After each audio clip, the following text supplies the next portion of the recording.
ভাড়টা, এই ভাড়ের সব পয়সা কিন্তু আমার মা দিয়েছে। সেই ভাবি কত ছোট তখন থেকে জমাই, পুরো ভেঙে দিলি ভাড়টাকে। দেখ তো কি করবো, ভাড়টাকে আস্তে আস্তে পয়সা বার করতে হবে। তো দেখো এই ভাড়ে এক ভাড় পয়সা সব 5 টাকার কয়েন, 5 টাকা 5 টাকা 10 টাকা আছে না রে, 5 টাকা 10 টাকা সব কয়েন। তো এই পয়সাগুলো গোনা হবে কত আছে।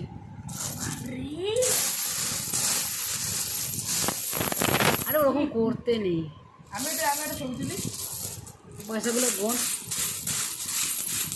ওই ভিডিও করতে ছবি তুলতো, ছবি তুল। ও বাইরে টাকা টাকা টাকা। চলো ঘুরি দেখি। রাখ। এক ভাড় আগে তুলতে হতো পয়সাটা। কি করবি এই পয়সাগুলো দিয়ে তুই? যাও না, গিটার কিনবো। গিটার কিনবি?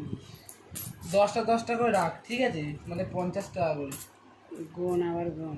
10 টাকার কয়েনও তো হবে। 5 10 টাকা না, 5 টাকা কম গোল।